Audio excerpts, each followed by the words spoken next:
Membuat sebuah game sudah pasti menjadi tugas seorang developer dan tim dalam industri gaming. Tapi apa yang terjadi jika developer game hanya membuat game yang sudah ada dengan hanya meniru dan memodifikasinya? Bahkan ada yang sampai melakukan plagiat. Siapakah developer itu?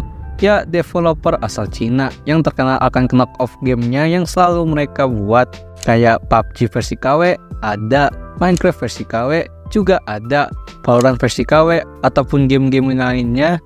Pokoknya semua IP game gede pasti ada versi KW-nya yang rata-rata berada di bawah naungan developer Cina. Jadi kenapa sih banyak banget game tiruan dari developer game negara Cina? Dan selamat datang di segmen bahas game aja.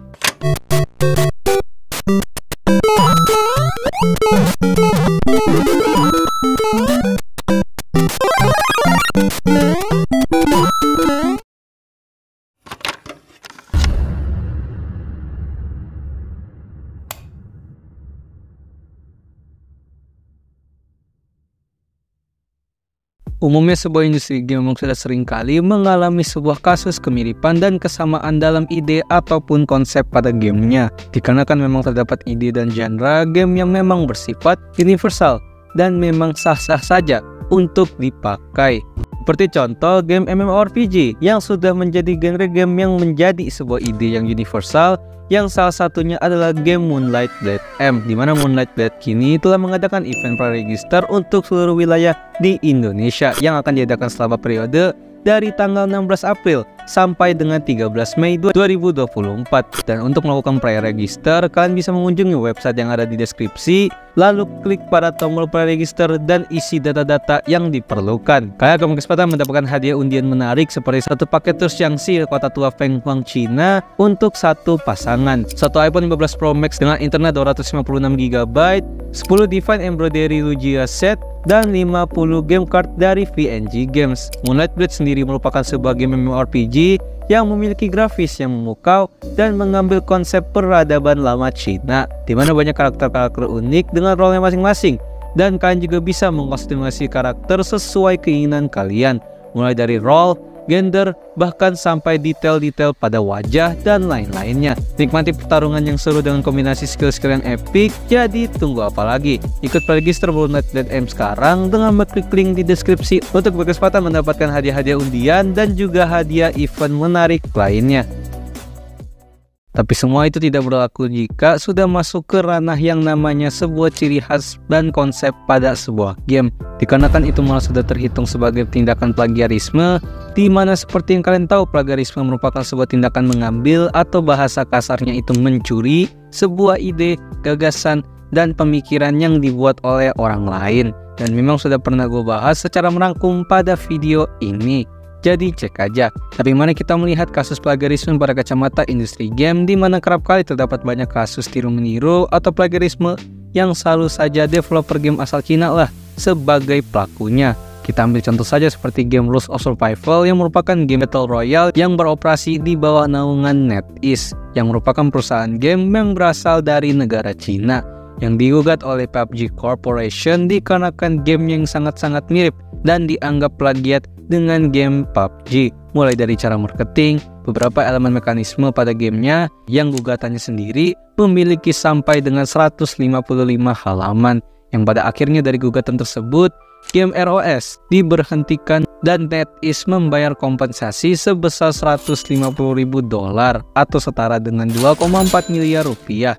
Dan itu baru satu kasus. Kalian mungkin sudah tahu kasus gugatan-gugatan lainnya seperti Hoyoverse dengan game Genshin Impact yang terkena gugatan dikarenakan kemiripan gamenya dengan series Legend of Zelda, atau Moonton dengan game Mobile Legends Bang Bang yang terkena gugatan oleh Riot Games karena mirip dengan League of Legends, atau NetEase lagi yang karena game Hyperfront-nya ia digugat oleh Riot Games dikarenakan game yang sangat mirip dengan game Valorant, yang ternyata di sini NetEase kalah lagi, yang berujung pada penghapusan pada gamenya juga.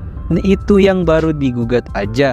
Nyatanya banyak banget game buatan developer Cina yang sangat mirip dengan game yang lain, yang sampai sekarang tidak terkena gugatan dan aman-aman aja. Tapi tentu dari semua kasus tadi itulah kita dikelilingi banyak pertanyaan, kenapa bisa developer-developer asal Cina ini seneng banget buat meniru gamenya yang sudah sukses. Kenapa mereka selalu melakukan amati, tiru, plek, modifikasi. Padahal industri game Cina merupakan salah satu industri game yang sangat-sangat besar dan juga maju.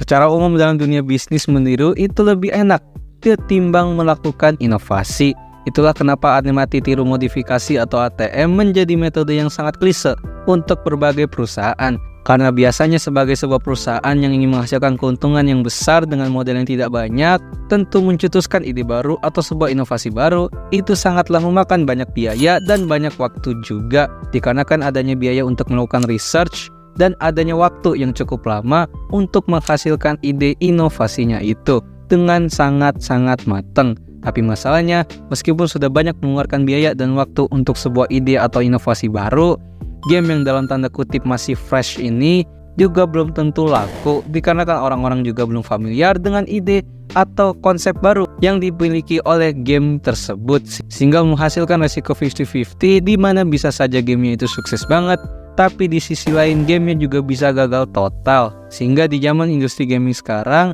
tentu daripada mengambil resiko yang besar tersebut, membuat game tiruan dengan sedikit modifikasi tentu jauh lebih aman dan menguntungkan.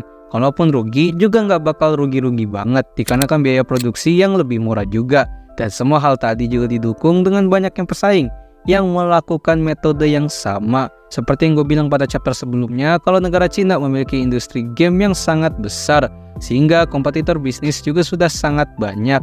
Dan tentu saja demi bisa bersaing dengan perusahaan game lain dalam tempo yang sangat cepat ini, tentu melakukan metode tiru-meniru bahkan plagiat pun juga lebih mudah tentunya. Selain itu, fenomena tiru-meniru dan plagiat ini bisa seringkali terjadi oleh developer negara Cina, tentu juga disebabkan kurang ketatnya hukum tentang hak paten di negara Cina itu sendiri, yang tentunya membuat banyak developer game yang merasa nekat untuk melanggar peraturan tersebut. Dan kalaupun terkena kasus, itu juga hukumannya nggak berat-berat amat. Sehingga dari semua faktor tadilah, tiru-meniru bahkan plagiat seringkali terjadi dalam ekosistem industri game di Cina, dan membuat sebuah kesimpulan kalau sebenarnya dalam dunia bisnis, meniru itu adalah hal yang wajar.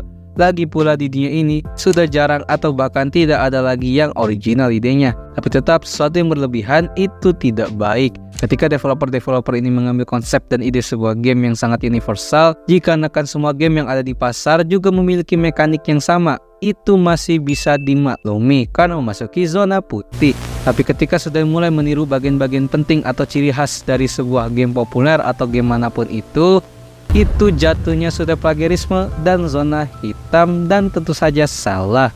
Tapi tentu saja karena kewajaran dan pemakluman inilah yang membuat industri game zaman sekarang terasa sangat monoton, dikarenakan memang game di era sekarang itu sangatlah banyak, tetapi semua game yang ada di pasaran itu semua memiliki dasar mekanik yang sama atau meniru dari game populer lain, dikarenakan faktor industri yang udah gue jelasin tadi. Jadi apakah kalian juga merasakan hal yang sama? Silahkan kasih pendapat kalian di kolom komen. Terima kasih telah menonton video ini. Gimana? Apakah kalian juga merasa kalau industri game era sekarang yang mana sudah didominasi oleh game buatan developer asal Cina, mau itu di PC ataupun mobile, juga sudah monoton dikarenakan kasus tiru-meniru atau bahkan plagiat ini? Silahkan komen aja. Pada akhirnya kita harus menerima fakta bahwa semua hiburan yang kita nikmati sekarang tidak akan luput dari yang namanya keuntungan. Sehingga wajar saja ketika banyak game zaman sekarang yang sudah terlalu industrial ketimbang keseruan dan have fun. Jadi kira-kira gaming culture apa lagi yang bisa gue bahas? Bisa banget buat request di kolom komen. Jadi jangan lupa subscribe Dazzle. Dah.